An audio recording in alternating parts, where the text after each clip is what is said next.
Hey, Phil from the future here. This is an awesome league, but in particular, round 2 is really good. That is my recommended round for this video. Enjoy the show. Hello, folks. Phil Gallagher, aka ThrabenU, here for another Legacy video. Today's video is sponsored by Moxfield.com, and the idea for the video comes from Discord user Deadcats, who wanted to see some try-hard D&T content, actually featuring a little bounty. So we'll kind of go into this in a second, but they wanted to see Serra Paragon in action. And this is a card you might not be familiar with because it's a little expensive for Legacy standards. It's a 3/4 flyer for 4 mana, and once during each one of your turns, you may play a land card from your graveyard or cast a permanent spell with mana value 3 or less from your graveyard. If you do, it gains when this permanent is put into a graveyard from the battlefield, exile it, and you gain 2 life. So the bounties associated with this league essentially involve me playing a wasteland from the graveyard, playing an extraction specialist from the graveyard, and then picking up another creature with extraction specialist's ability, and which ones didn't I say? And using Serra Paragon to ambush something in some capacity with Cathar Commando. And there's also a little money on the line for a 5/0. So what I've done here is I've taken a recent finishing D&T deck list and I have inserted in 2 Serra Paragons, an Extraction Specialist, made a couple of other relatively tiny changes to it. This deck has a lot of lands. Now that you've seen there's a gajillion basic planes in here, I'm going to move these into their own column. This deck has 33 planes and often runs a Timeless Dragon as well, although that was one of my cuts here. So it's not crazy for us to go and play some expensive cards, especially when our Aether Vial is often going up to 5. And speaking of expensive cards, I know.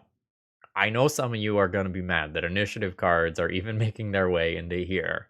But I've been seeing more and more D&T decks that are attempting to run these initiative cards. Although Seasoned Dungeoneer is tending to be better here than White Plume Adventurer from what I'm seeing. Essentially, the idea is that Seasoned Dungeoneer often gives you good attacks that you otherwise wouldn't have.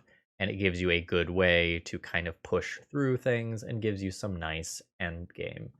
We're already kind of glutted as far as things to do in the early to mid game, so the difference between 3 and 4 mana isn't that big of a deal here.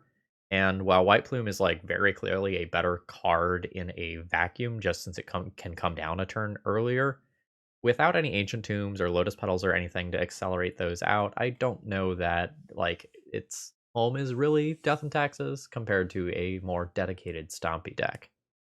And since the format is so heavily revolving around, white creatures right now, which is a strange thing to say, we are going to be playing a creature with protection from white in our deck here. Empty Shrine Kanushi is going to be a way for us to take back the initiative and hold down the fort versus cards like White Plume Adventurer. Otherwise, most of the stuff that's here is normal D&T stuff.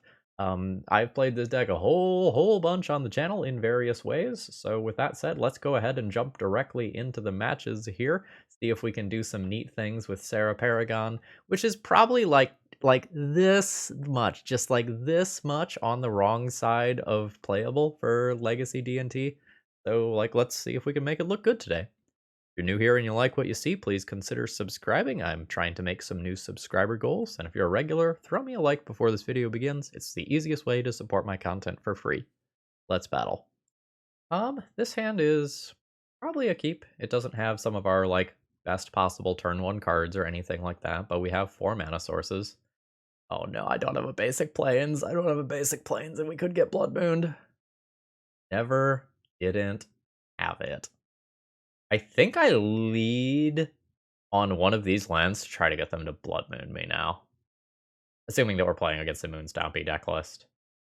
Maybe I lead on Karakas, actually. It's a little awkward to commit the Cavern when I have a couple of different, white pip cards. And I don't know exactly where this is going. Alright, it is a Fable of the Mirror Breaker. My opponent gets a little treasure machine over there. I'm always playing basic planes, and now the question is, which one of these do I want? Stoneforge Mystic will be worse against a removal spell, but is the better card in a vacuum by a lot. Whereas Thalia can disrupt some of my opponent's lines and blocks the token. I think I just want to get this show on the road here. I want to attempt this as soon as possible. I think I'm getting Caldra here.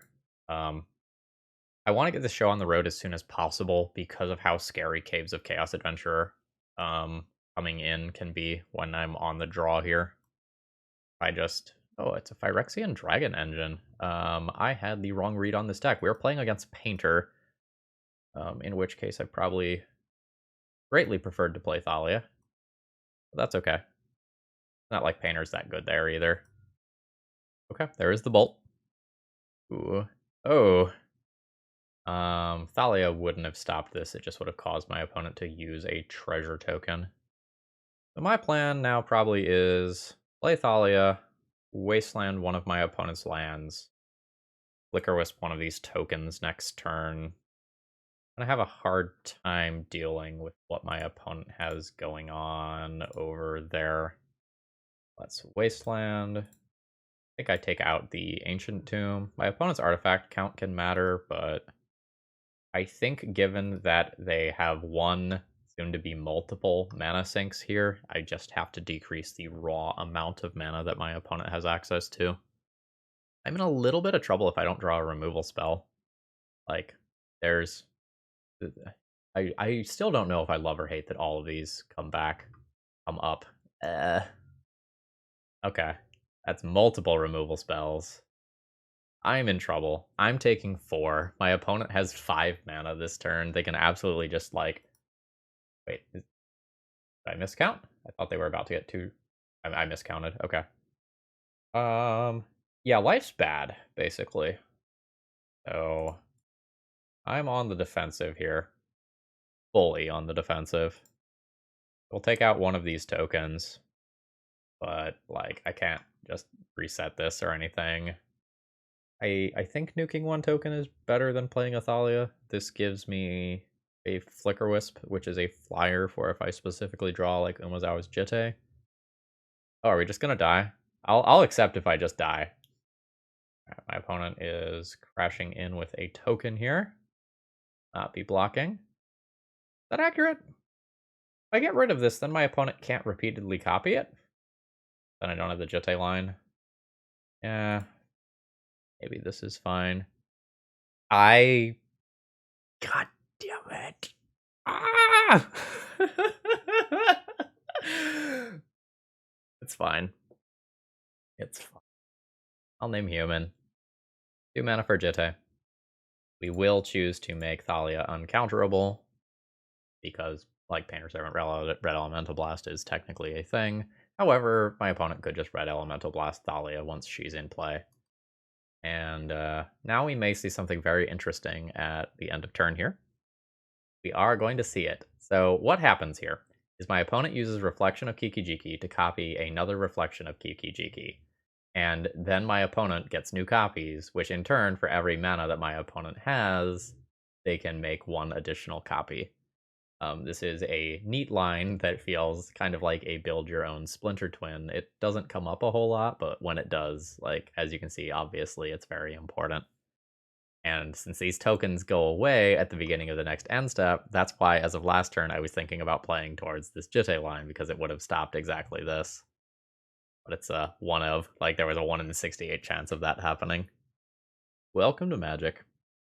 And I am just very dead here once my opponent pulls the trigger and just whacks attack all.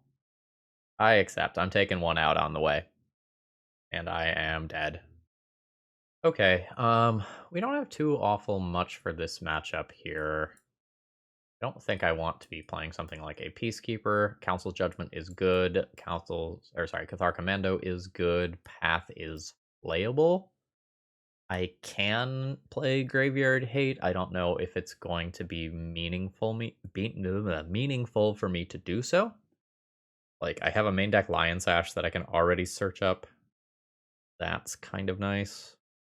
We really wanted to be drawing like the Solitude and Swords to Plowshares side of the deck that game, not like Taxation side. But that's okay. Not really in love with Thalia here. She's fine, she does stuff. She blocks 2/2 tokens pretty well, but like gets walled by the 1/3 painters, whereas Spirit of the Labyrinth doesn't. I'm looking at like Thalia and maybe Fraction Specialist as things that I don't super care about. Thalia's a little better on the play, but I think I'm just going to go ahead and board in 4 removal spells. Since a handful of those are non-creature spells, I don't mind boarding out the Thalias. This is a pretty good hand if Wasteland matters, and a pretty bad hand if it doesn't.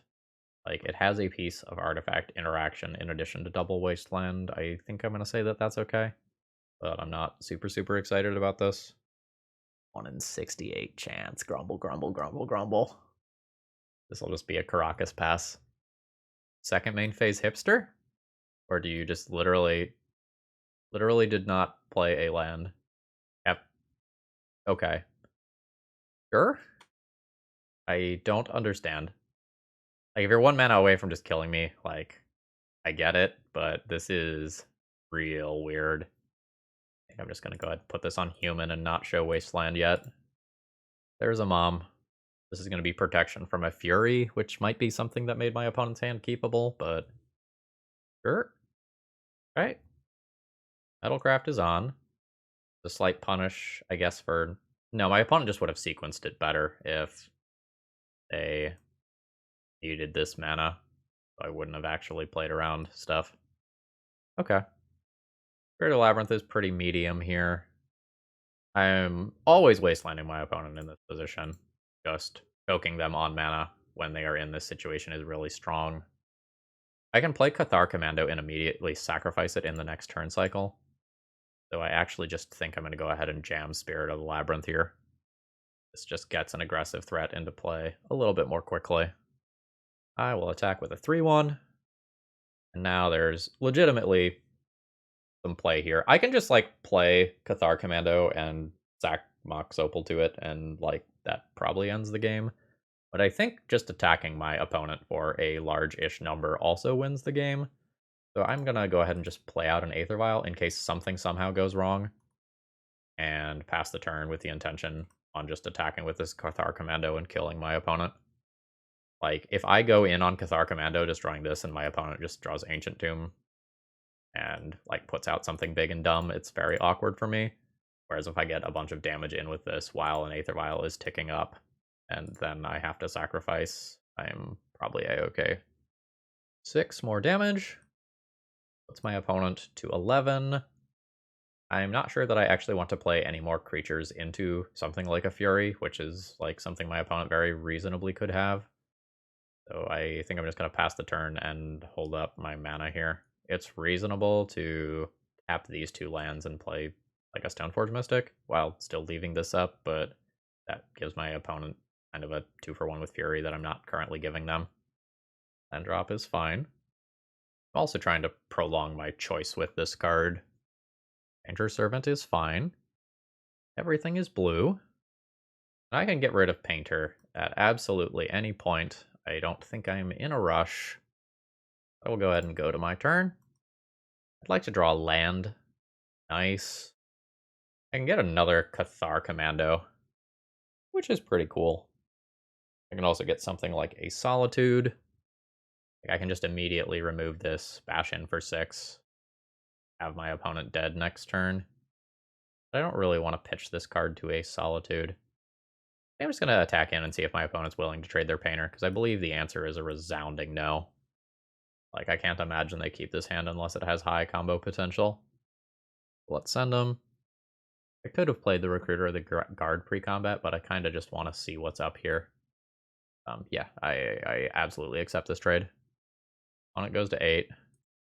We'll make this uncounterable. Yes. I'm going to take a look over this. I still think it's the other Cathar Commando. Extraction Specialist is cute, but it doesn't hit play this turn. I think I'll just pass my turn here. We are attacking for 7 as of next turn, with the Cathar Commando that my opponent knows about, but I actually just have a Stoneforge Mystic that's going to finish off my opponent. Stoneforge for Kaldra is the line. Goblin Engineer is fine. Putting a Grindstone into Graveyard. End of turn, activate. Yes. Stoneforge. Yes. Aldra. Yep.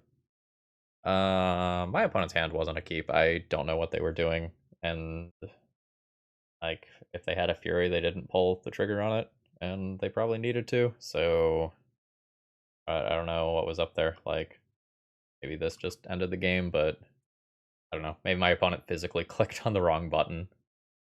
Okay, I can think about Graveyard Hate on the draw. It's reasonable to do so. I'm kind of hoping to use like Swords, Jitte, Skyclave, Solitude to attack my opponent's permanents, though. Extraction Specialist is pretty medium, but excuse me, but it is a way to get some stuff back after early lightning bolts or whatever, or early trades in combat. Yeah, I don't think I'm gonna board the Graveyard Hate. The issue with like boarding the Graveyard Hate is it doesn't actually stop the Painter combo, and it doesn't actually stop the mid-range creatures that are in play. Like you're boarding for 4 to 8 cards, depending on how many of the Goblin Welder, Goblin Engineers my opponent is playing. Don't know the exact count that people are on right now. It wasn't the full 8 last time I checked. This hand's a little slow. I'm gonna, I think, believe in Aether Vial, though. Mountain? 2 Grindstone. Sure. And, like, this is the sort of hand where if my opponent just, like, naturally has the turn... Fuck. Just naturally has the turn 3, like, I die for not having Source to Plowshare's Solitude or another piece of interaction. Now, I'm going to say this knowing fully that it's about to happen, but the current builds of Painter are not being built to just turn 3 Goldfish. Yeah. They are being built as mid-range decks for the most part. Like, that strong mid-range plan is really important to these deck lists. Okay. Draws are a little unfortunate here. I've got an end of turn Mother of Runes, but, like, we've got some fat in this hand, and I kind of run into some problems if my opponent were to like randomly be playing a Painter version that had Karn in it or something to shut off this file. All right, we're under some pressure. We're fine as long as I draw a land. That's the Painter in graveyard. End of turn, I'll put in a Mom, and I need one more turn here, and then I'm totally good, or one land.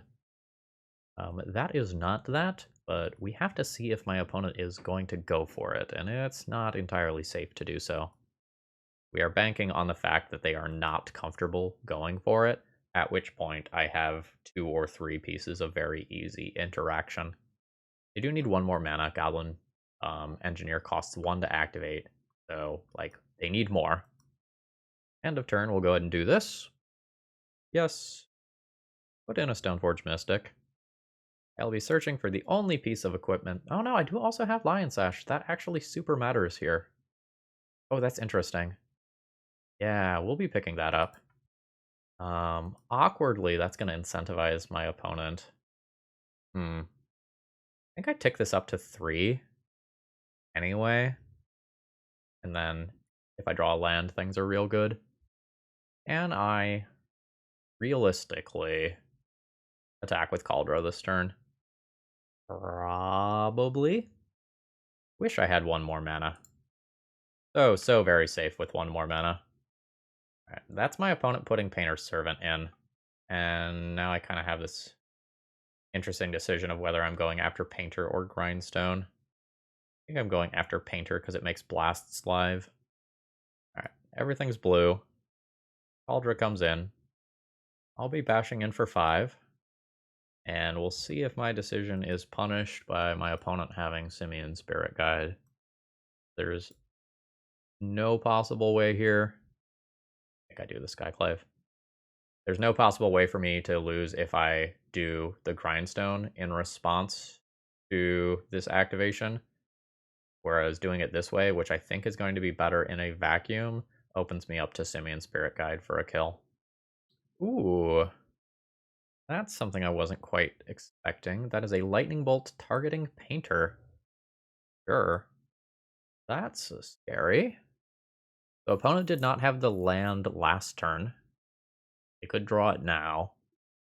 Yeah, shit. So they weld in Painter, then they have 3 mana to activate Grindstone again. And I am punished for not going after the Grindstone immediately, although not in the way that I expected.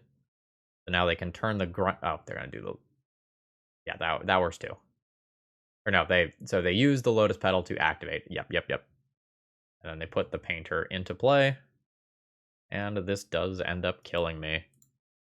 Yeah, I wanted to play against the blasts and was very much punished for that. GG's. I had other lines here that were potentially better than what I took. I took a slightly risky line, anticipating that there was something that beat me.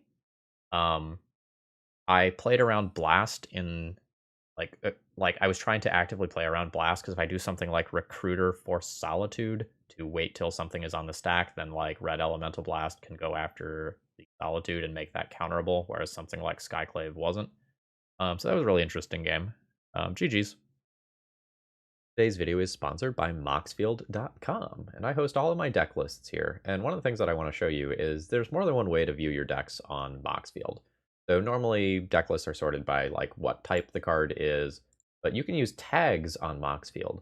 So if you're trying to group parts of your deck into conceptual categories so that you can really figure out how many of each effect you have and balance your deck list, this is one of the best places to do that.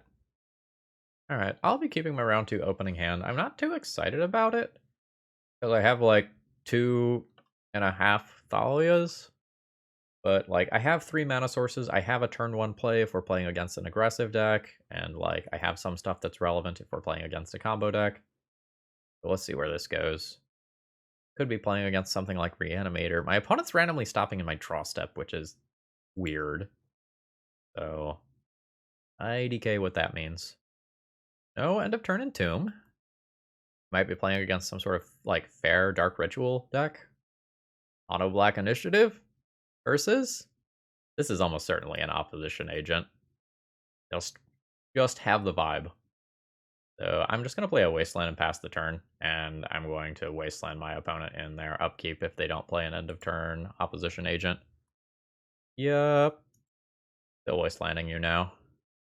I don't have as much mana. I was always like my deck is very mana hungry. My opponent has sent me a funny message that I'm not going to repeat. Good luck. I hope you enjoy the video later, friend. They're having a good time over there. All right, opposition agent is going to crash in. Given that I have a Solitude, I am comfortable going ahead and removing this now. Another swamp. Douthy Voidwalker. A little annoying, actually, because like I have this Extraction Specialist in my hand. Vial's interesting. So I can just play a Vial. I also think it's worth 2 cards for me to just take out this creature. My opponent is low on resources here. And I don't need 2 Thalias anyway. Like, this is not an exchange that is in my favor, but I just want to slow down this game. Because I will bury my opponent with this card if we do make it to the end game. But I just can't get smacked around, and I, again, would very much like to get some Extraction Specialist value. The dream is possible. But let's play Thalia here. We need more mana. We used a Wasteland aggressively earlier, which is a problem. My opponent's 2 Dark Confidants are currently not a problem.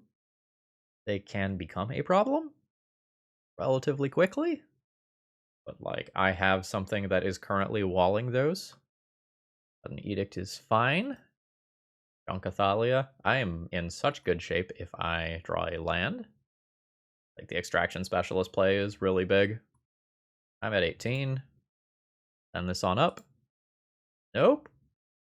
Dream crushed. I'm still not in that bad of shape. If my opponent like is on an Urza Saga build and randomly like spikes their 1-of Pithing Needle, I might be a little salty. But beyond that, like, there's sick value. Like, I can use Serra Paragon to get back a land drop. I don't know if I would attack if I were the opponent. But no fear. There's so many creatures that punish that attack. I don't have any of them, but there's so many. All right, the other Bob is coming on out. Okay. That's a Reggie. I'm not as scared as I expected to be here. Both vials will go up. Creature can't attack or block for as long as you control Extraction Specialist. That's fine. Okay, we're going to let my opponent go to their upkeep, and we'll see how they stack these triggers. Discard a Helm. That's another reason I wanted to get rid of that early. Dalthy Voidwalker is because of that is very real. Okay, so I can save 7 life by just Flicker Wisping Rotting Regisaur and then trading with Flicker Wisp. Or I can do the thing that gets me $25, Extraction Specialist into Thalia, and then like block with Extraction Specialist, then play Serra Paragon, Extraction Specialist. But I am going to make the play that I think is objectively correct, which is just using a Flicker Wisp here. All right. Yes. Flicker Wisp. Flicker Wisp a Rotting Regisaur out of play. Go to blocks. Trade with one of these. The discipline it takes to just not money farm here. It's real. Helm is acceptable. My opponent has some scary top decks now, but hopefully I have some equally scary things. This is the one on 3. That one can go ahead and go up to 4 here. The other one will go up to 2. Serra Paragon into Wasteland, Extraction Specialist, and Thalia. Then next turn I have Flicker Wisp on Vial for Regisaur. Yes. Serra Paragon into Wasteland was one of my bounties, though. We're going to knock that one off here. Alright, there's the Serra Paragon. Let's do the Wasteland. 3 mana for Extraction Specialist. And I will return the Thalia. Extraction Specialist is a master chump blocker right now. I will discard a card for Reggie. The Chromox. Dark Ritual is fine. We're looking to dodge Dalthy Voidwalker and Helm as of right now. Aha, they're not going to crash in with Reggie and give me my Extraction Specialist value. I love that for me. Alright, I've got some vials. This one can go up to 5 for Yorion. And this one can go up to 3 for the Flicker Wisp that's in my hand. Stoneforge Mystic. So I could play a free Flicker Wisp from Graveyard. I can't just loop this Wasteland infinitely because, like, when this goes back into my graveyard, I'm going to exile it and gain 2 life. My 3/4 flyer is attacking this turn. I think I just need to hold up this Flicker Wisp in case something goes wrong in my opponent top decks. Carry card. I think that means playing out these other 2 cards this turn. 3/4 flyer can rumble on in. Opponent's at 14.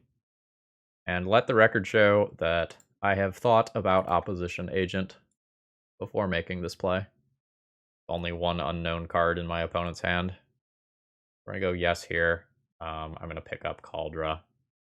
I will play out this Mother of Runes. And we will pass the turn. I've really turned this game around. Like, this is making Serra Paragon look pretty hot. Opponent choosing not to mill me for some reason. Dark Confidant reveals another Rotting Regisaur. City of Traders gets discarded, so we know my opponent's exact hand as of right now. There's a Dalthy Voidwalker. Now we wait.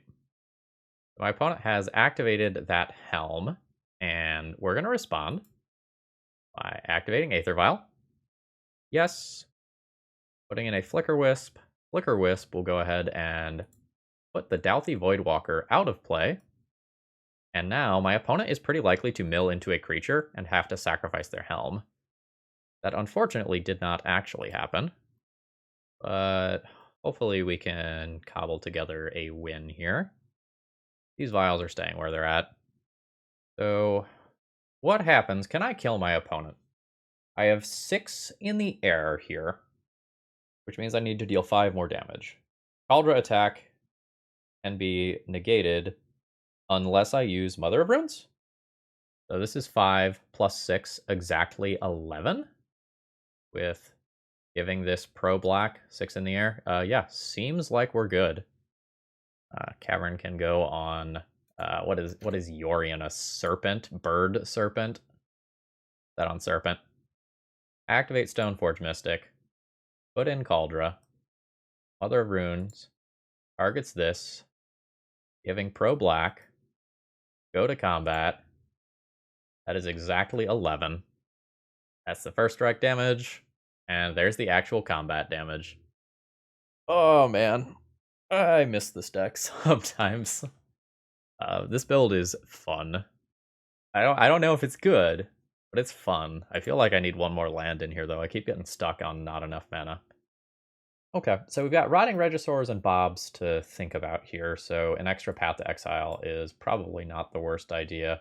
With our Commando, he's perfectly playable to fight against the combo, so we're probably looking at boarding in 3-ish cards.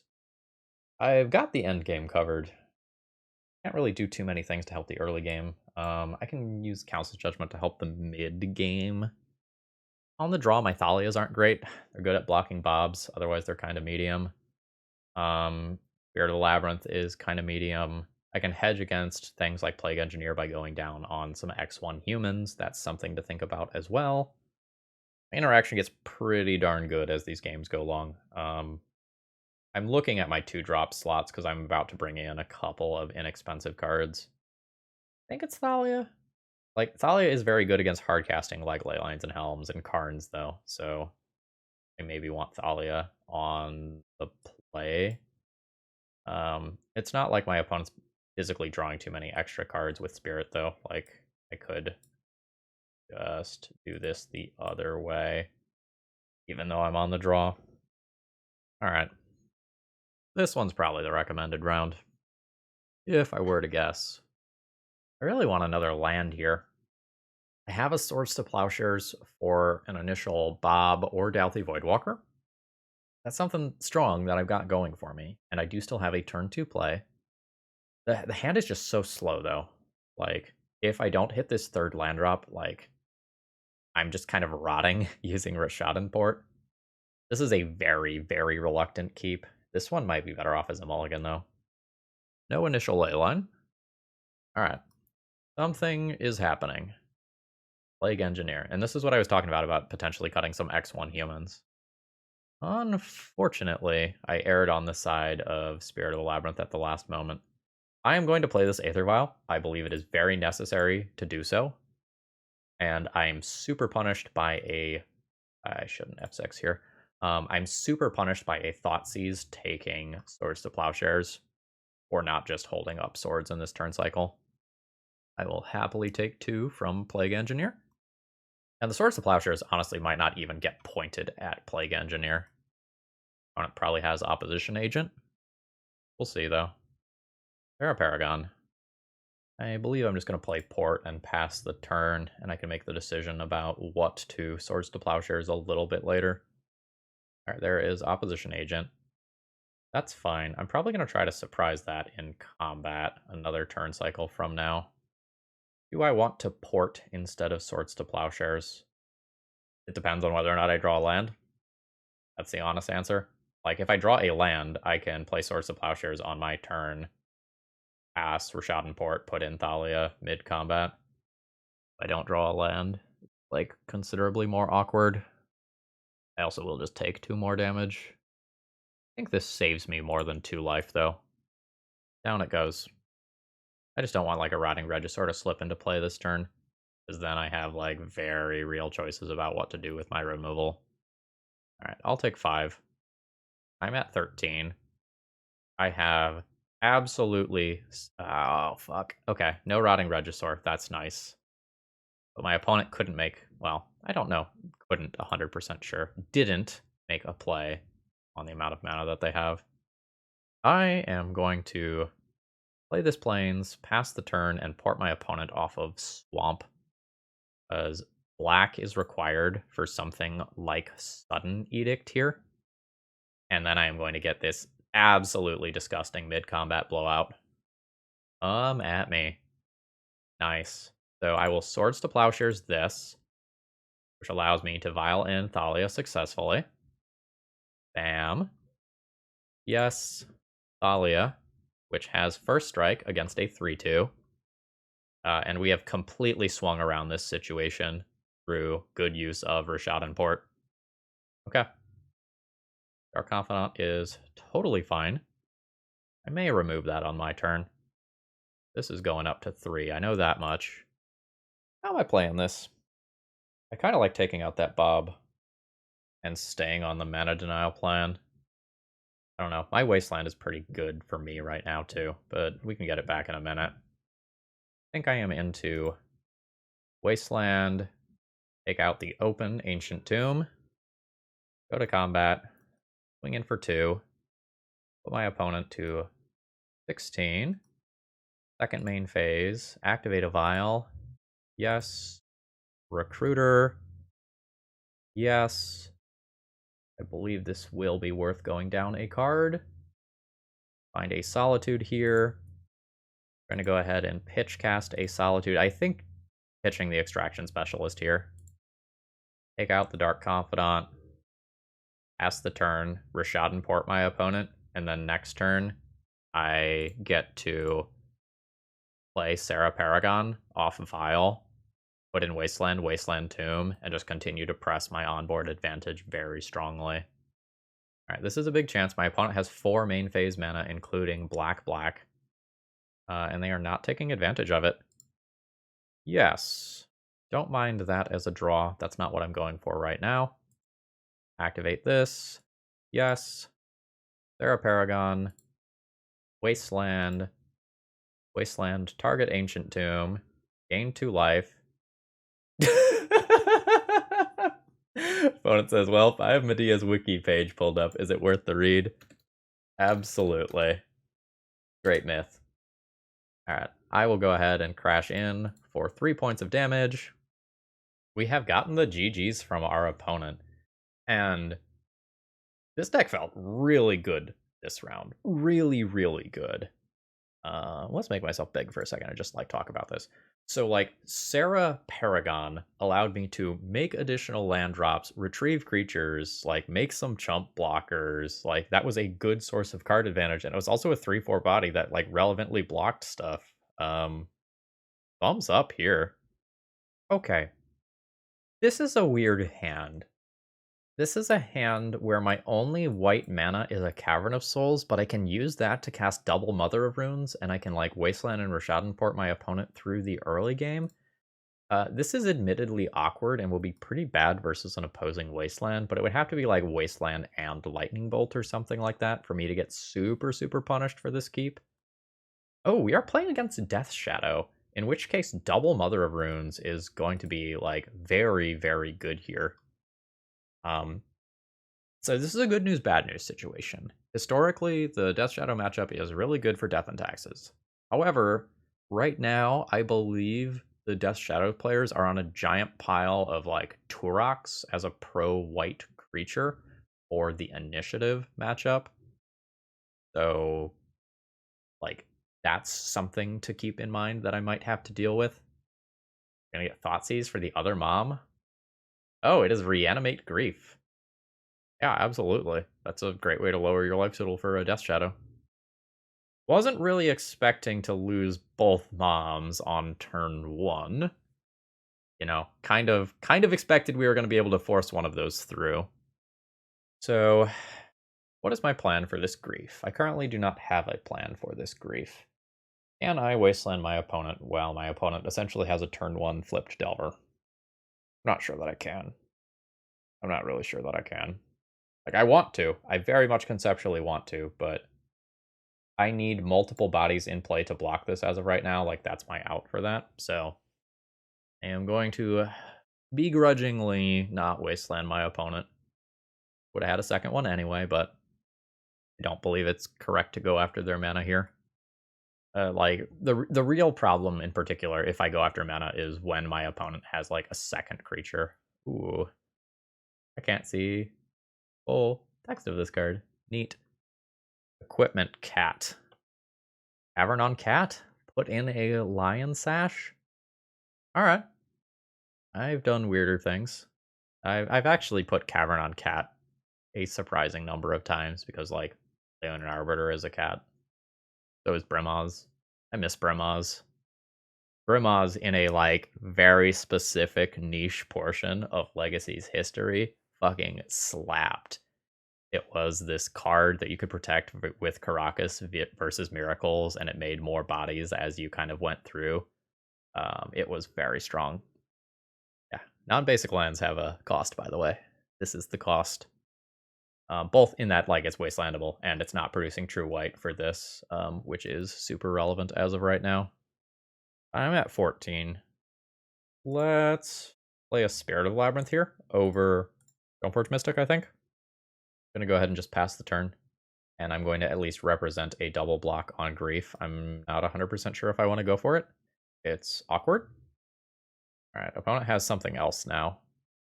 What are we looking at on the third land drop? We're at 11. They're like True Name or Gurmag over there? I meant Murktide. Okay. 4/4 Murktide's scary. I think this is a scary enough situation that I go for this. I'll get blown out by Snuff Out or Fatal Push. But I just don't think I have an extra turn cycle here. Alright. We doing damage? We're doing damage. I've taken out the Grief. There's a small Murktide on the other side of the battlefield. Basic lands are good. I think I play this one even though they know about this one. Or no, they know the full contents of my hands. Doesn't actually matter too much though. I'm going to go ahead and just play out this one in case I want to make a different land drop next turn. Like I always want this other planes in play. Alright. Stoneforge has resolved, and now this choice is a little tougher. I'm about to get hit for at least 4 per turn cycle. I don't have a flying chump blocker for Murktide Regent as of right now. The Cauldron will be very good if my opponent has a Death Shadow, whereas the Batterskull would be very medium in that instance. Yet I can gain me life more immediately. I think I'm going here. I think I would like to try and end this game and put my opponent into a situation where they don't race me well. My opponent somewhat reasonably could just have a discard spell in hand. They've got some stuff that they haven't played for a couple of turns, so like it might be moot. Sure. Yeah, very, very clear anti-initiative things going on with lots of evasive creatures and things that like can make you go faster than normal. All right, so this Baleful Strix unfortunately does change the clock by 1 turn, which absolutely does matter. Although my opponent is in theory dead next turn too, so there's also still just that. Go ahead and activate this. Put in Cauldron. I think I'm just going to Rumble. It's possible that putting Yorion into hand is correct this turn, because like Yorion does have a big booty that blocks this small Murktide. But I'm so vulnerable to like a Daze if I do something like that, and I'm also vulnerable to discard. I'm not actually the biggest fan of that. In their upkeep, I'm not sure if I'm supposed to attack a mana source or if I'm supposed to try to make them make a decision about the fetch land now. I kind of want to make a decision about the fetch land here, because it makes a ponder that they draw so much worse. I think I'm going to attack that. Although hardcast Grief is something that matters. Okay, let's not get cute here.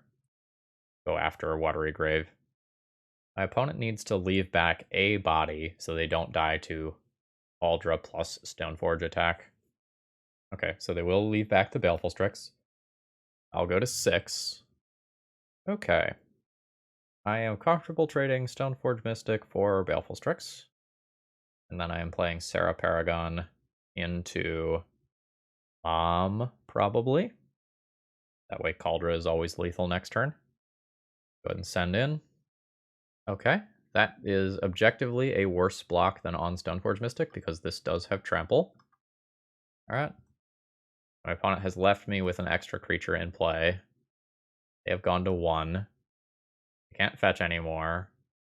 Not worried about getting killed by like a Brazen Borrower here. I could just wasteland my opponent, but I think Mom always guaranteeing that Cauldron kills next turn is better. That involves playing this land first. And then, like, I can't wasteland afterwards if this doesn't resolve. And that's a little awkward, but I think it's okay. Force of Will is off. Daze is on, technically, but wouldn't feel great. Okay, yeah, there is a Daze. I will pay for that. That keeps me from getting a Mother of Runes into play. Already made a land drop. So that's my turn. Okay, very nice. I'm very happy to take game 1 here after how badly those first couple of turns looked for me. Okay, as far as the post-sideboard games go, Path to Exile is a slam dunk, as is Council's Judgment, and then there's a handful of things that I can consider beyond that, but I'm not overly excited about. Like, in only running 2 pieces of Graveyard Hate, I'm not super likely to see them early enough that they actually stop Murktide Regent or Garmag Angler from getting into play, or Grief from being reanimated. So I don't know that I'm going to play them. My opponent may have large enough creatures that I want to consider playing Peacekeeper as a lockout win condition. And like, normally I reserve this for unfair combo decks. I don't think I want to play this, but I am going to reevaluate the card and then make my formal decision. Alright, let me rephrase that. I'm going to reevaluate like my main deck cards and then make the decision about Peacekeeper. So, like, Thalia is not super exciting, especially if I'm boarding in a Council's Judgment. Thalia on the draw in particular is kind of rough, and boarding out some X1s versus a deck that very likely could have Plague Engineers is a good idea. Thalia's First Strike is nice against Baleful Strix, which my opponent is on. Their Labyrinth is nice versus Cantrips, although I didn't really see very many of those that game. Nice versus Strix. I can get rid of a 4-drop. But I think I'm going to get rid of Thalia's on the draw and do this. And then when I'm on the play, I might play Thalia. This is a reasonable hand that has a very good turn 1 play and a reasonable thing to put in off Vial afterwards. I'm not the biggest fan of the second Vial, but I'm going to just kind of accept this. Alright. Nice thing about the second Vial is that if the first one got Thought Seized or if it gets countered, I don't super care. A little unclear to me whether or not I will play both Vial and Mom on turn 2 if the first Vial gets answered, but like we can cross that bridge when we get there. I love leading on basic Plains Pass. Fantastic. Now, like, Null Rod is a thing that could happen. Torpor Orbs are things that can happen. Rock as a pro-white creature is a thing that can happen. Thoughtseize occurs. It is the Solitude over the Mother of Runes, which might be an indicator that my opponent does have a Plague Engineer. So that's something to keep in mind. Another port. I think I just restrict my opponent's mana and just let this tick up. Or you attempt to sneak this Mom into play end of turn. If it works, great. If it doesn't, we just like play another Vial, start ticking those up, and go from there. Nice. Opponent's still at a very high life total here. Like, even after a shock, we're still outside of Death Shadow range. My opponent started to pay costs on something and then thought better of it. That might mean a removal spell here. Nope. Something wild like a surgical extraction? No? Okay. This is just a port and pass. Continue to restrict my opponent's resources. Let Vial tick up. Do Vial things. Thanks. I enjoyed that one too. Alright, upkeep. We'll Rishadan port a land. This is the first really long pause that my opponent has had. We've been using pretty similar amounts of clock, so I'm going to kind of assume that they are in a rough spot here. I don't have anything with this Vial, but I'm going to go ahead and tap this and see if it forces a response. It does not. Just wanted that information here. Vial goes up to 3. I don't think I play this out because of like the existence of things like Plague Engineer. And I don't think I'm Flicker Wisping out a land in this turn cycle. I think I'd rather just get the Recruiter Flicker Wisp chains going. We'll continue to port. Okay, another land drop. Oh, I can... Oh, no, I can't. I was thinking I can Recruiter for Serra Paragon, but that booty is too thick. Brix is fine. Oh, I forgot to play the other Aether Vial on my turn. That's my bad. I'm going to be a turn behind on that. Alright, let's figure out what we're recruitering for.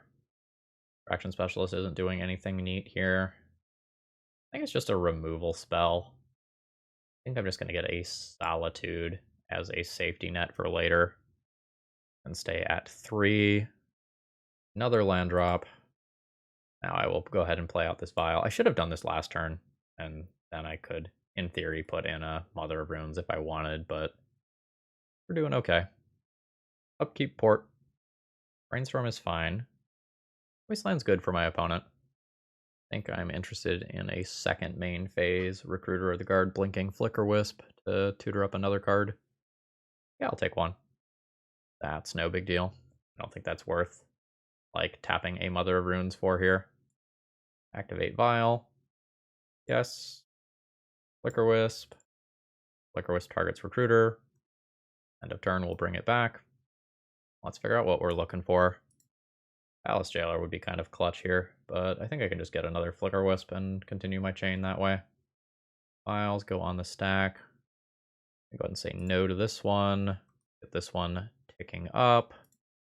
There's another land drop.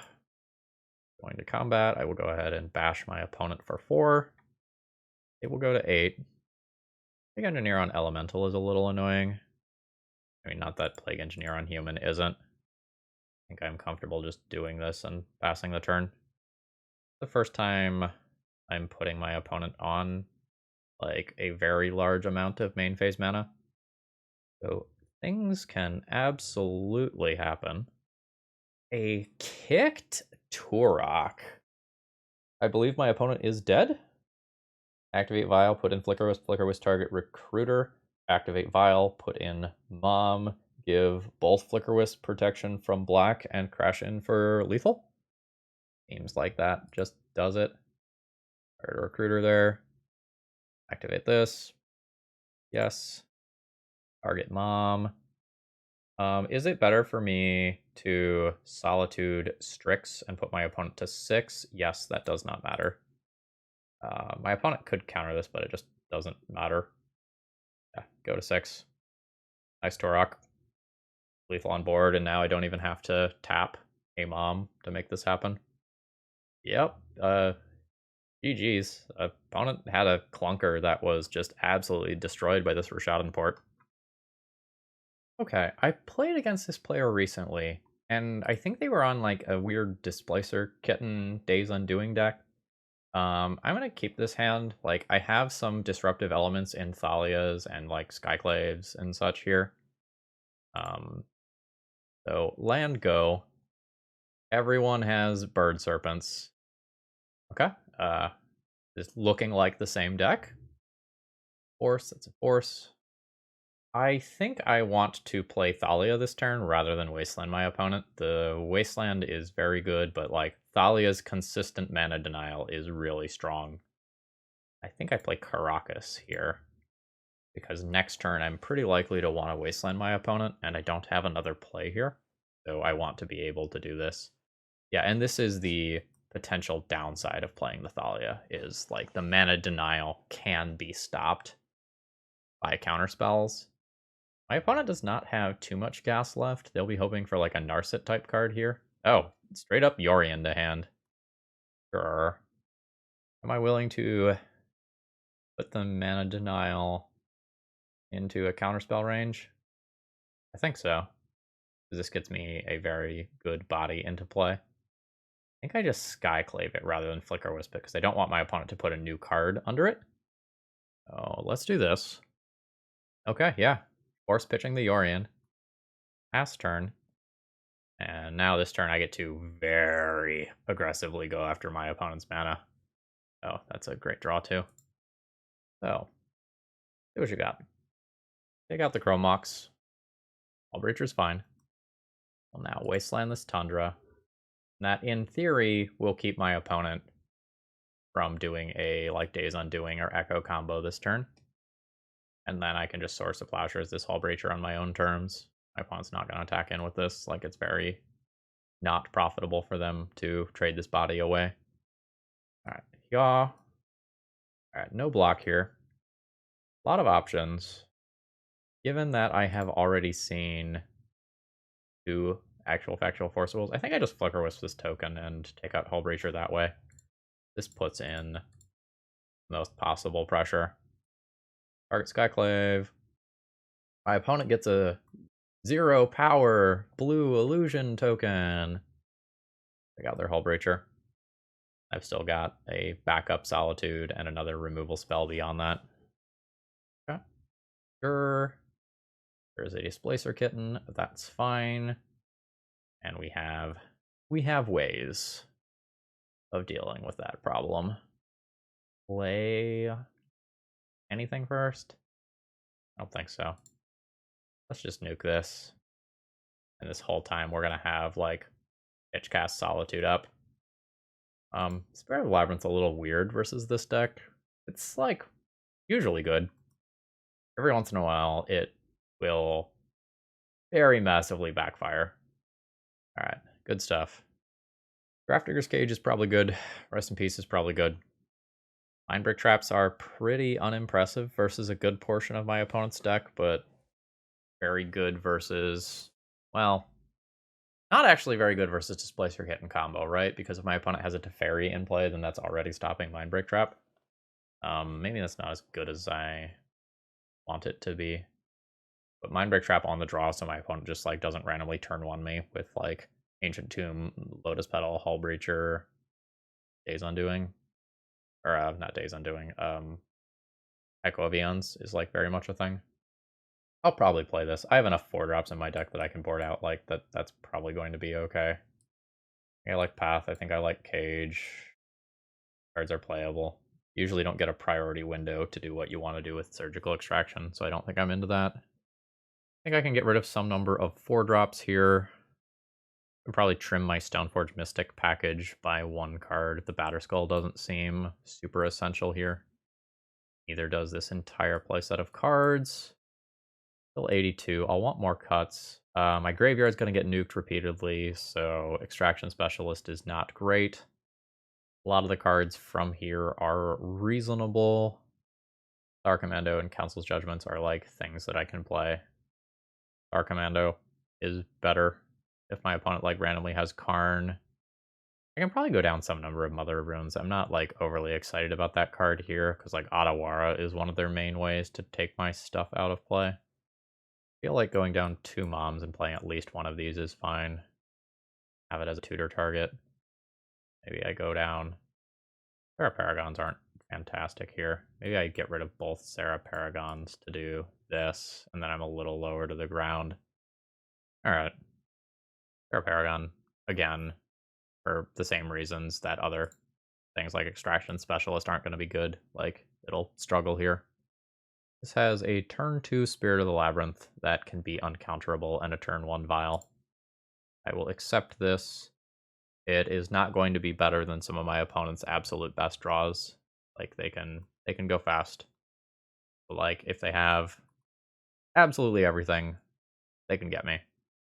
Reasonable. Does my little vial resolve? My little vial does resolve, and it resolved very quickly. I don't think they have counterspells as of right now. The city.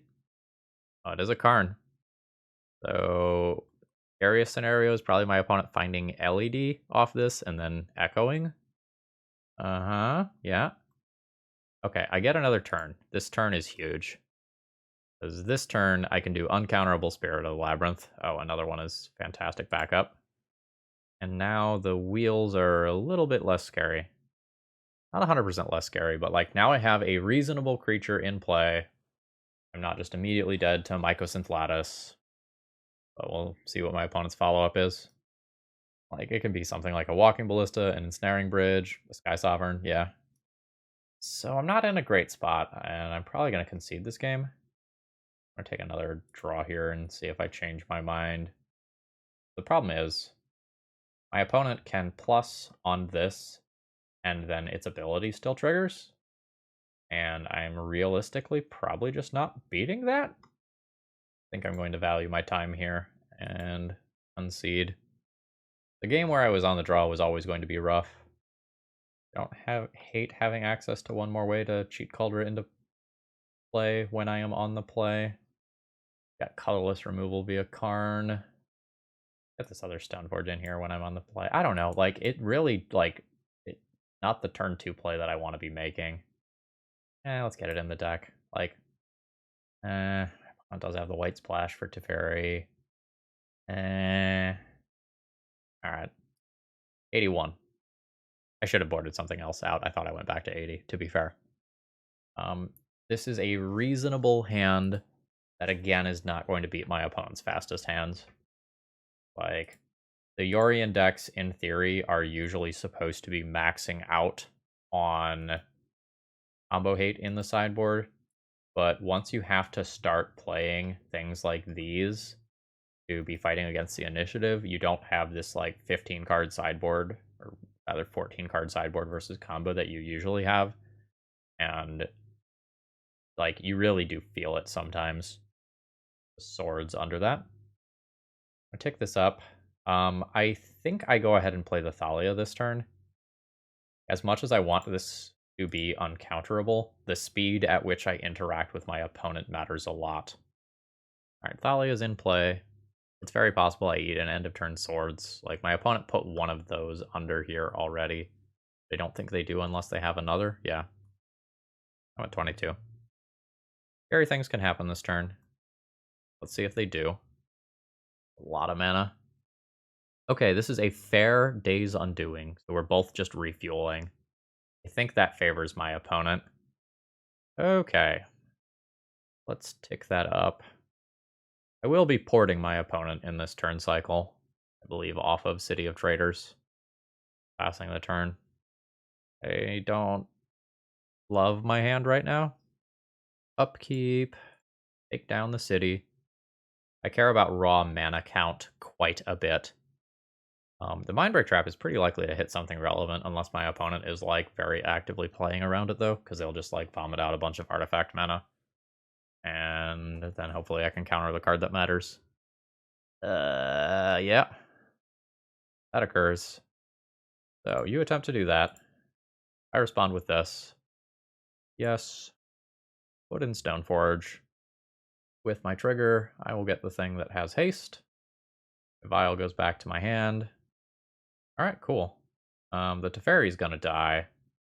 I play another Rishadan Port here. Opponent could still, in theory, have Swords to Plowshares. I think you don't let this get into play. That is the case.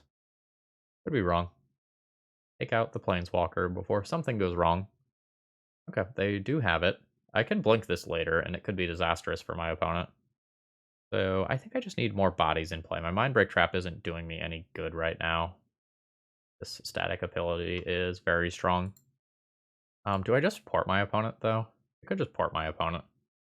Porting my opponent is very good against getting comboed off by Displacer Kitten.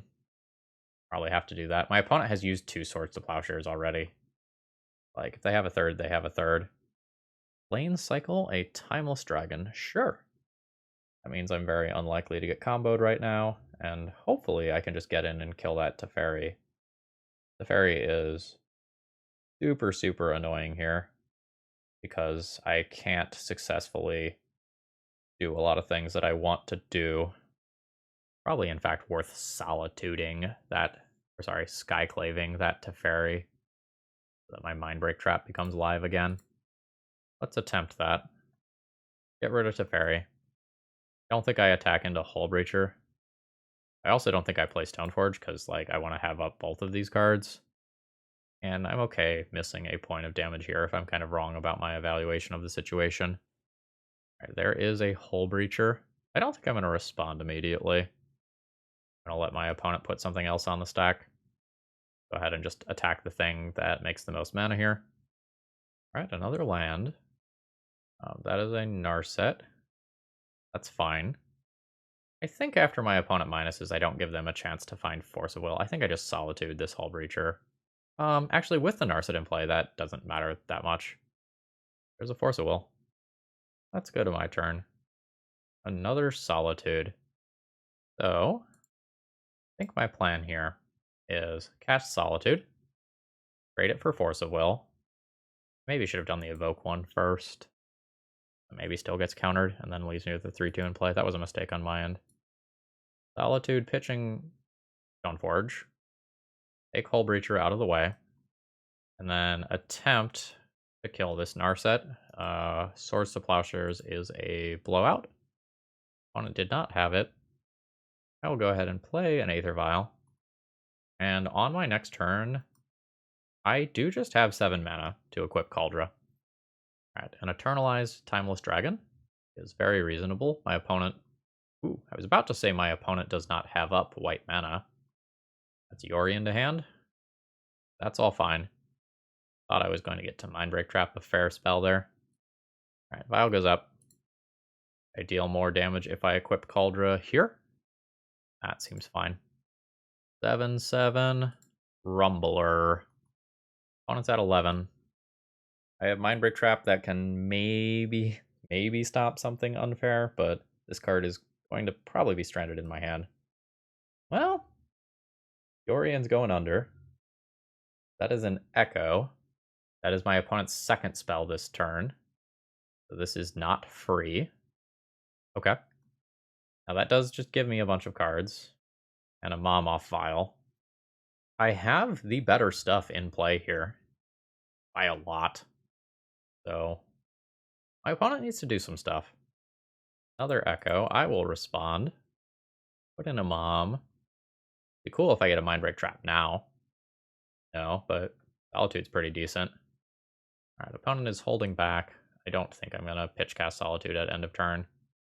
I can just start off with attempting a Flicker Wisp to get this token out of the way instead. In fact, probably attempt a couple of Flicker Wisps. Alright, attempt 1. Flicker, yeah.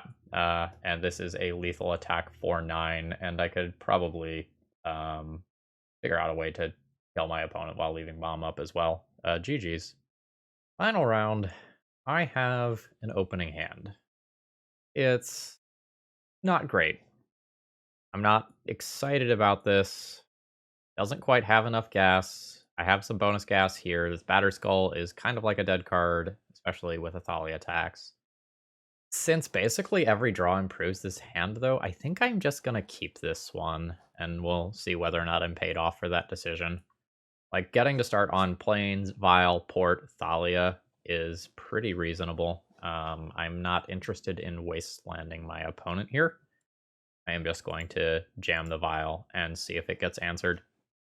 I know I talk about this every time that, like, this matchup pops up, but I am not the biggest fan of trying to out-wasteland Delver. Like, they are meant to operate mana efficiently, and once we get to the mid to end game, Expressive Iteration digs them out from any early wastelands very easily. The Brainstorm goes to the yard. I don't have the removal spells that I would like to for this hand to be good. I do have a relatively strong mid-game card. It can get outpaced by multiple flyers, though. I'm fine taking 1 here. My opponent probably didn't have a counterspell as of last turn because Aether Vial resolved. Let's tick this up. Stoneforge Mystic. I can just port my opponent, but I think I'm interested in just playing a land drop of some kind and casting Thalia, then putting Stoneforge in uncounterably at end of turn. I think I'm more interested in that.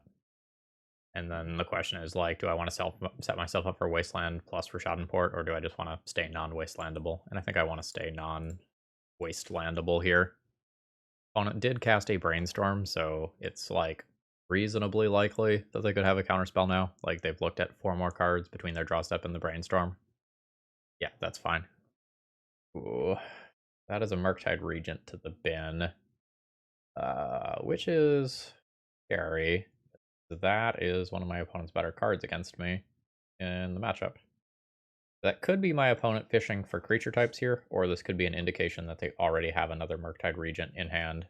They could just redeploy their land and drop it. Okay, sure. Here's another Dragon Rage Channeler. So if my opponent had the other Dragon Rage Channeler in hand, it kind of makes sense that they would take that line. Yeah, I will take 1 here.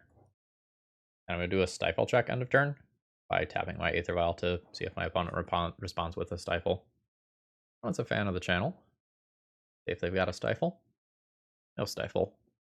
Not that I'm really expecting it, but I've been seeing more of it online recently, so I just want to be cognizant of it. This is a 3/4 flyer. It is super relevant.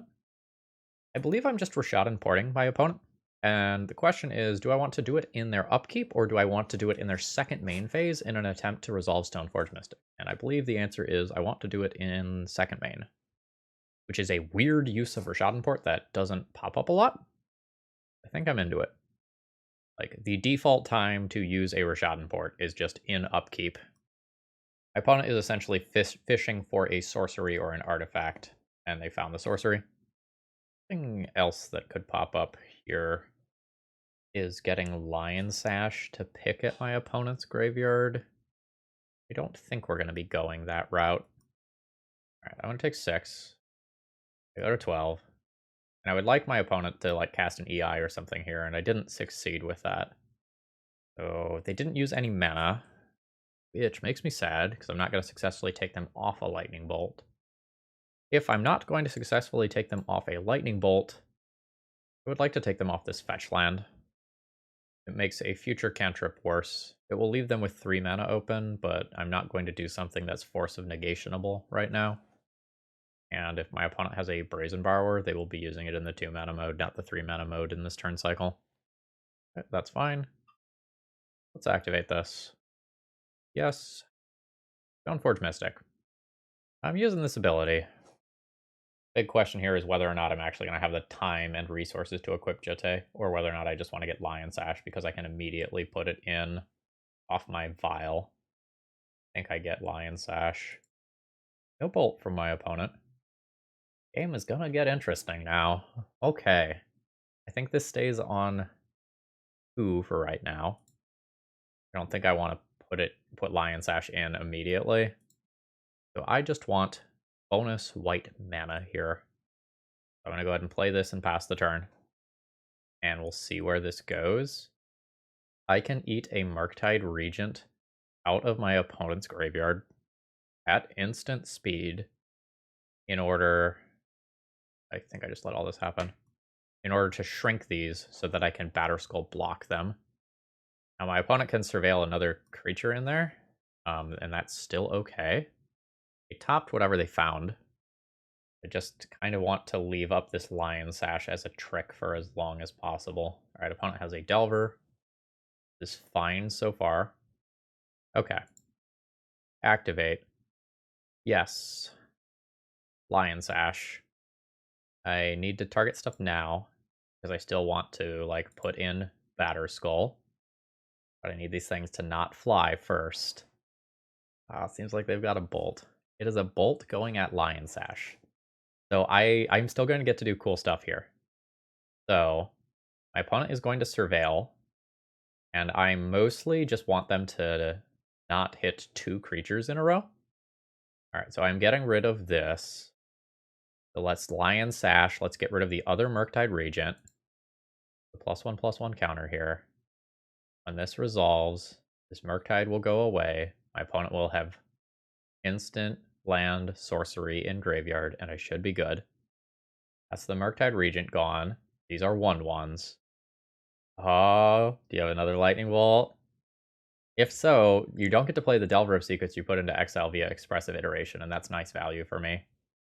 There's another Lightning Bolt. So I need my opponent to miss creature or artifact here. Fuck, it's another Delver. That's annoying. That was such a good play on my end. I still get a Batterskull into play. So my Stoneforge is gone. Can't block these. They fly again. This is going to tick up. Oh, that's a punish on the tick up. If I didn't tick up, I could have like played that, gotten Jete equip. Not where we're at. Please don't let my opponent's last 2 cards be Force of Will and blue card. I think I'm supposed to play this turn. Supposed to leave Wasteland up. Serra Paragon. Nice. And wouldn't you know it, my opponent has used a lot of Lightning Bolts already. My opponent goes to 13. Do I want to Wasteland my opponent? Considering Serra Paragon and Batterskull equip and Yorion, I believe the answer here is no. I'm just going to pass the turn. Yeah, the EIs are the things that make it a little, kind of enticing to like go after my opponent's mana. So it's harder to do something like Murktide post EI, but I don't even know that Murktide beats me right now. Like I can suit up as Serra Paragon if I'd like. Alright, there's a Bauble in exile. Gotta watch out for, like, Brazen Borrower-based lines. Those feel like the big thing that might beat me right now. And they're digging. Seen 3 lightning bolts already. Targeted themselves there. They know whether or not they want to fetch, and they do. That's going to be a Mystic Sanctuary for another EI. Yep, that's fine. Get rid of that zone. Okay, Ponder will redraw EI. Means these Dragon Rage Channelers don't actually get that much value with this trigger. Opponent has the one Brazen Borrower that they're looking for to bounce this out of the way. And the lower my opponent taps, the better my next turn becomes. No shuffle. Alright, both swing in. I will be blocking. Like, opponent can find a bolt, and, like, that's acceptable. It's a Delver. Nice. We will go ahead and activate this. It's not going to do anything. Opponent does get a draw trigger here. I will be ticking this up in consideration of Yorion in particular. And now I get to replay a whole bunch of stuff from my graveyard. I also can, like, play Stoneforge Mystic and do, like, Stoneforge Mystic Jitte attack this turn. And it's very likely to resolve. How likely? 2 Force of Wills, 1 Daze gone. I can also just Lion Sash and kind of keep this in check. Gaining 4 life, I'm at 11 effectively, with a little bit of bonus beyond that. I'm always playing this Wasteland. I think I like Stoneforge from Graveyard here. Alright. Nice. Yes. Jitte. 2 mana. Oh, nice, that's in play. I'm going to hold this one back as a blocker, so we're going to go ahead and just put this on my Vigilant Creature. And we took over that game. Holy moly. This card is gas in the end game. Like, I was already in a pretty good position because of the Batterskull, but, like, this eating a Dragon Rage Channeler, bringing back a Stoneforge, getting a Jitte, meant that, like, I didn't even need more cards in hand. Looking good. Okay, how do we want to board? Path is great. Rest in Peace is very good. And Council's Judgment is a little slow, but more outs to Murktide Regent are probably okay. I think I'm interested in boarding out all of my copies of Thalia here. I know conceptually it seems like, hey, taxing all of their free and cheap spells is a good idea, but in reality, when you make your Swords to Plowshares cost 2 mana in this matchup, it's kind of a big deal. And a lot of times your other cards are just more impactful. Recruiter of the Guard is going to give me huge endgame inevitability, and while in a lot of, like, maybe 60 card builds, I might end up wanting to cut Recruiter, in this build specifically, where I have just this giant pile of Solitudes to get, and each one of these can just represent another free removal spell to make it so that I don't die, I think I like just getting rid of Thalia. If I'm on the play, I can reconsider keeping the Thalia. Ooh, this is a weird one. I think it's still a keep despite the fact that I have double Caracas. Because, like, I can Solitude pitching a Serra Paragon in the early game, and I have both an early threat that requires a Lightning Bolt or Counterspell. That targeted themselves there. Another one. That one will target me, if I were to guess. Does. Anyway, I forget exactly where I was at with my explanation, but, like, this pitches to this in the early game. I've got Rest in Peace to invalidate Murktide Regent and Dragon Rage Channeler, and this is honestly one of my better draws. Just having a basic so that I can't get immediately wastelanded, and I can always make a relevant turn 2 play. Like, that matters a lot. And it might just be jamming turn 2 Rest in Peace. That's a card that I would, like, kind of like to resolve. But a lot of it depends on how this turn cycle goes and what my opponent does. Oh, sure. This is anti-initiative tech, by the way. We're just the splash damage here. I was so concerned about Yorion Death and Taxes, I put this in my sideboard. Alright. So that doesn't get solituded. That probably just gets to sit there forever. Another basic land. So, I have Rest in Peace Serra Paragon right now. With this in play, my opponent has a very good clock already. My Rest in Peace might actually be a bait spell now. So I use Rest in Peace as a bait spell, playing it into the days. Turn 3, I play Stoneforge Mystic, hoping it resolves. It gets bolted. Turn 4, Serra Paragon happens. Turn 5, I bring this back. I actually don't want this Rest in Peace to resolve right now, I don't think. This has changed the equation a lot. Fuck. Okay. Yeah. That was weird. I'm gonna eat 3 damage from this every turn forever. Okay. That's fine. That can eat a removal spell. My opponent is very likely to have Lightning Bolt, just the thought. What it feels like to me. So, I go ahead and play Stoneforge around days here. I think it's about to get Lightning Bolted. The rest of piece of play, I don't want the Lion Sash. And it's also just like not good versus these threats. I think I get the Batter Skull. It's a little awkward that I have Caldra already. Maybe I get Jitte because of that. Jitte is a way to get rid of this. I mean, a black creature also helps. This is castable soon-ish. Maybe it's still just Batter Skull. That one's pretty close.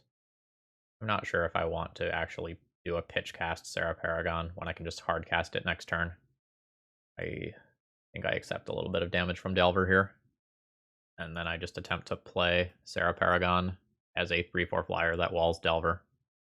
Flipping to Ponder is fine. As long as I don't get Wastelanded, I have a pretty healthy set of cards here.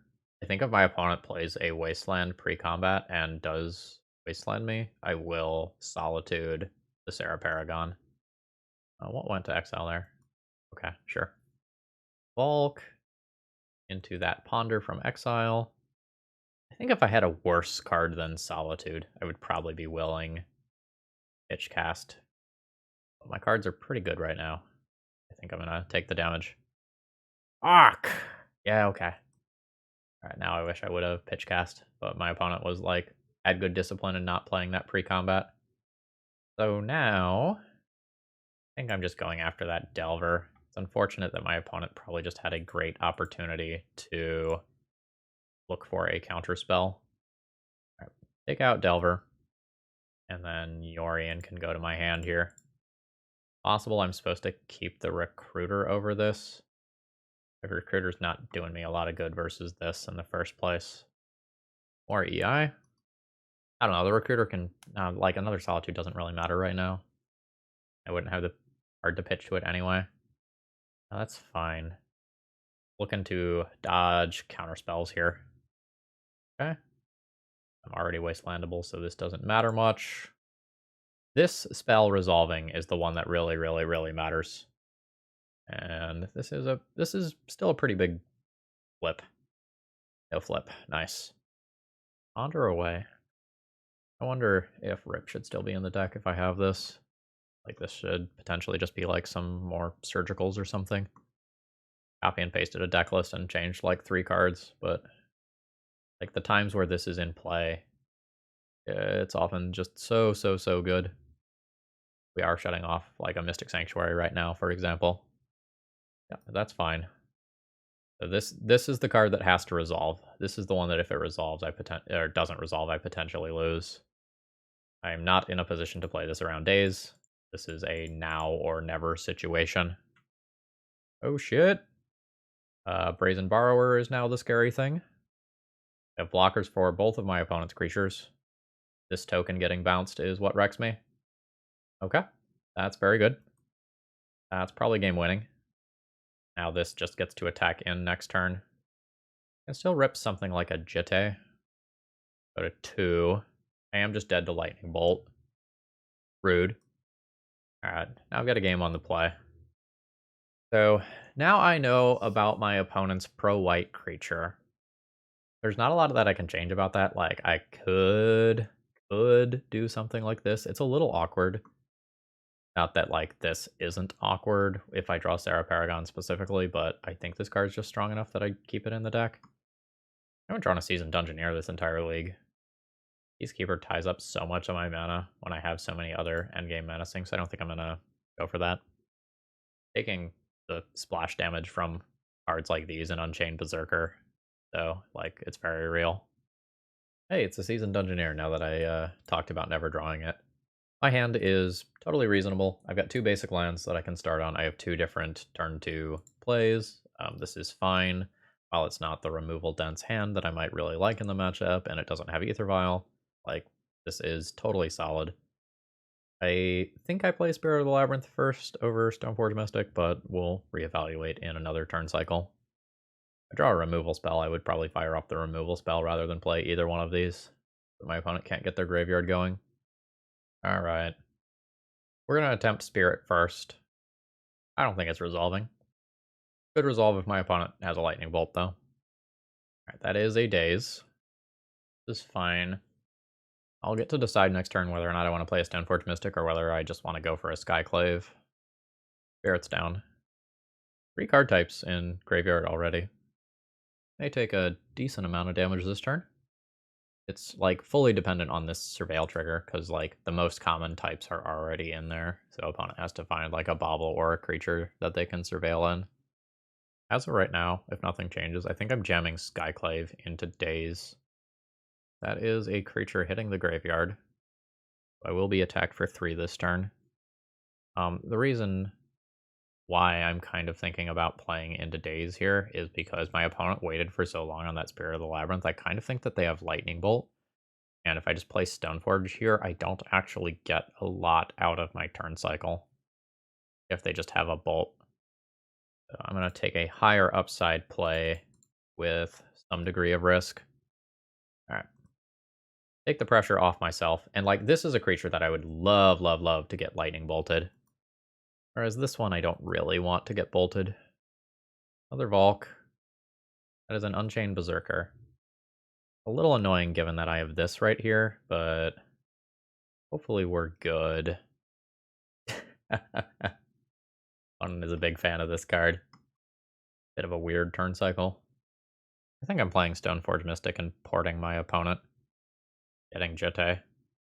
Maybe getting Batterskull, honestly. I don't know, like, playing the initiative card isn't great right now until I answer this in some capacity. This is a card specifically for this card, so, you know, there's that. I'm going to play a Stoneforge Mystic prior to making my land drop. Sends me up to double Daze. Is not very likely. Okay. Is it Jitte or is it Batterskull? One Jitte counter. One singular Jitte counter gets me so far ahead. But the Batterskull is pretty important if things go wrong. Batterskull's still hard castable next turn. I'm going to go with Batterskull. And then I think I'm going to go ahead and port my opponent. This is pro-white, so no attacks for me this turn. And we're going to upkeep, Rashad, and port my opponent, and they will Lightning Bolt my Stoneforge Mystic, and I will be ever so slightly sad. Oh, it's a Brainstorm instead. Nice. We're again going to find ourselves in one of those situations where we're going to beat most things that aren't Brazen Borrower. Although an Abrade type card will also be very, very, very strong. Bobble is fine. Bobble is slow here. Alright, I'm going to get crashed in for 3 more damage, go to 14. And then attempt to do Batterskull stuff. Oh! Oh, nice. So whatever card I draw here, my opponent knows about. Alright, they know about my basic, so I will play that now. This is going to be an immediate Source of Plowshares on that Delver. The Skyclave can attack in, as it sure isn't blocking. Brings my opponent to 17. I will upkeep port my opponent in an attempt to make it harder for them to use a Brazen Borrower or an Abrade or whatever to actually answer this Batterskull. Alright.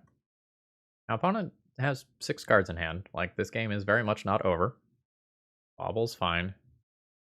Aha! Very nice. Activate this. Put in Batterskull. I am gaining at least 4 life off of it, and it is Vigilance, which is huge, and my opponent has 2 lands. Now I am fully on the mana denial plan. Like, I'm A-okay with that. I don't think I play Seasoned Dungeoneer into Delver here. I just have better things to do with my turn. I'm not sure about this attack. Oh no, that attack's bad. This is still pro-white. Alright. 4 with Vigilance. Oh, that is That is an important amount of life. I'm going to wasteland my opponent. And I am comfortable putting Yorion into my hand, dropping Batterskull Bounce, since my opponent is on a single mana right now. If my opponent was on a little bit more mana, like literally one more land, I think I would just hold up Batterskull Bounce. But this is pretty good right now. So in my opponent's upkeep, we are going to let their Delver trigger resolve before I port them. I don't want them to brainstorm in response. There's a Lightning Bolt. Before my opponent draws that, we will go ahead and tap down their land. There another Lightning Bolt? There's another Lightning Bolt. Where's that going? Going at the Skyclave? Sure. That's fine. Yet another body. Opponent has another bolt in hand now. Anything coming in? Okay, the Unchained Berserker is coming in. I am comfortable taking a block here. I will take 3, gain 4, so I net 1 life. Fury's pretty good. That is good enough to clear my creatures. But I'm just about to play a giant creature and then suit it up with Batterskull. I think I am A-okay. I mean, my opponent has pitched Lightning Bolt there. Like, my opponent could have Force of Will for this Yorion, but I've got to just, like, go for it. Attempt Yorion. Hell yeah. That is a very good finish. That was a 4-1, and it felt great. GG's.